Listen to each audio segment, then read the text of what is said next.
Hi guys, ഇന്നൊരു self care day ആണ് കേട്ടോ. അങ്ങനെ ഞാൻ വീട്ടിൽ തന്നെ ബോറടിച്ചിരുന്നപ്പോൾ എനിക്കൊരാഗ്രഹം ഹെയർ സ്പാ ചെയ്യണമെന്ന്.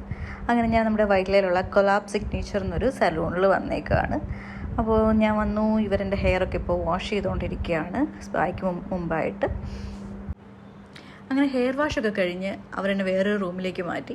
നോർമലി ഹെയർ സ്പാ ചെയ്യുമ്പോൾ നമുക്കൊരു പീസ്ഫുൾ എൻവയോൺമെൻറ്റ് കിട്ടാൻ വേണ്ടിയിട്ട് അവർ നമ്മളൊരു സെപ്പറേറ്റ് റൂമിൽ ആക്കാറുണ്ട്. അപ്പോൾ ഞാൻ കൊച്ചിയിൽ വന്നിട്ട് ഒരു 6 വർഷമായി. ഈ 6 വർഷവും എൻ്റെ ഹെയർ റിലേറ്റഡ് ആയിട്ടുള്ള എല്ലാ കാര്യങ്ങളും ചെയ്യുന്ന മുതലാണ് പുറകെ നിൽക്കുന്നത്. ഹെയർ കട്ടിങ് ആണെങ്കിലും സ്റ്റൈലിംഗ് ആണെങ്കിലും കളറിങ് ആണെങ്കിലും എല്ലാം ആളാണ് എനിക്ക് സജസ്റ്റ് ചെയ്യുക. എൻ്റെ ഫേസിന് ചേരുന്ന പോലെ ആൾക്ക് സജസ്റ്റ് ചെയ്യും. അതെപ്പോഴും എനിക്ക് പെർഫെക്റ്റ് ആയിട്ടാണ് തോന്നിയിട്ടുള്ളത്. അങ്ങനെ എൻ്റെ തലയിൽ ക്രീമൊക്കെ അപ്ലൈ ചെയ്തിട്ട് ഞാനിങ്ങനെ വെയിറ്റ് ചെയ്തിരിക്കുകയാണ്. അങ്ങനെ 30 മിനിറ്റ്സോളം എൻ്റെ ഹെയറിൽ ക്രീം അപ്ലൈ ചെയ്തിട്ടുണ്ടായിരുന്നു. ആൻഡ് അതിനുശേഷം ഇപ്പോൾ സ്പാ സ്റ്റാർട്ട് ചെയ്യാൻ പോവുകയാണ്. ആൻഡ് സ്പാ ചെയ്യുന്ന വീഡിയോസൊന്നും ഞാൻ എടുത്തിട്ടില്ല, കാരണം എൻ്റെ കയ്യിൽ ഞാനത് പ്ലാൻ ചെയ്ത വീഡിയോ ആയിരുന്നില്ല. സോ എൻ്റെ കയ്യിൽ ട്രൈപോഡ് കാര്യങ്ങളൊന്നും ഉണ്ടായിരുന്നില്ല. പിന്നെ നമ്മൾ സ്പാ ചെയ്യുന്ന ടൈമിൽ ഫോണൊക്കെ സൈലൻ്റ് ആയിരിക്കും, ഫോണൊക്കെ മാറ്റി വെച്ചിരിക്കുകയായിരിക്കും. സോ ആ വീഡിയോസൊന്നും എൻ്റെ കയ്യിലില്ല. പക്ഷേ എനിക്ക് ഈ സ്പാ ഭയങ്കര ഇഷ്ടമാണ്. ആൻഡ് നമുക്ക് സ്പാ കഴിഞ്ഞപ്പം നല്ല റിലാക്സ് ചെയ്യാൻ പറ്റും. ആൻഡ് ഹെയറൊക്കെ ഭയങ്കര ഹെൽത്തി ആയിട്ട് ഫീൽ ചെയ്യും. സോ മന്ത്ലി വൺസ് ഞാൻ സ്പാ ചെയ്യാൻ ശ്രമിക്കാറുണ്ട്, പക്ഷെ എപ്പോഴും നടക്കാറില്ല. പക്ഷെ എപ്പോഴും നമ്മൾ ഹെയർ സ്പാ ചെയ്യുന്നത് എപ്പോഴും നല്ലതാണ്. അങ്ങനെ ഹെയർ സ്പാ ഒക്കെ കഴിഞ്ഞ് ഹെയർ ഒന്നും കൂടെ വാഷ് ചെയ്തിട്ട് ഇതിപ്പോൾ ഫൈനലി സെറ്റ് ചെയ്യാണ് ഹെയർ.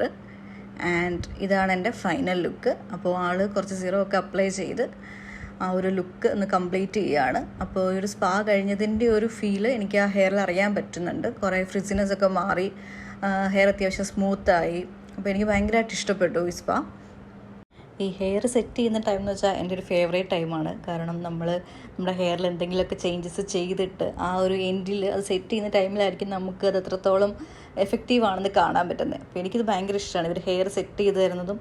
കാരണം നമ്മളിത് എത്ര ചെയ്താലും നമ്മൾ സലൂണിൽ പോയി ചെയ്യുന്ന ഒരു പെർഫെക്ഷൻ കിട്ടുമെന്ന് എനിക്ക് തോന്നിയിട്ടില്ല. സോ അങ്ങനെ എൻ്റെ സ്പായൊക്കെ കഴിഞ്ഞു. ഞാനങ്ങനെ പതുക്കെ ഇറങ്ങാൻ തുടങ്ങുകയാണ് അവിടുന്ന്.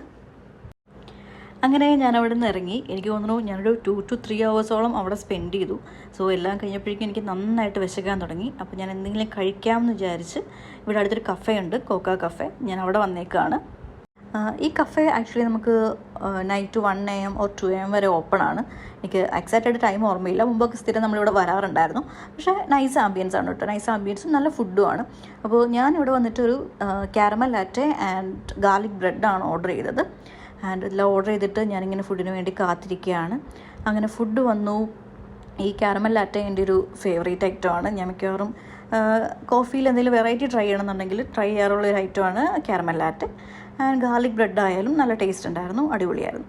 അങ്ങനെ ഫുഡൊക്കെ കഴിച്ച് എനിക്ക് തിരിച്ചു പോകാൻ വണ്ടിയൊന്നും ഇല്ലാത്തത് കൊണ്ട് ഒരു ഊബർ ഓട്ടോ എടുത്ത് വീട്ടിലേക്ക് തിരിച്ചു പോയിക്കൊണ്ടിരിക്കുകയാണ്. അങ്ങനെ ഞാൻ വീടെത്തി. ഒരാളിപ്പോൾ എന്നെ കാത്തിരിപ്പുണ്ടാവും.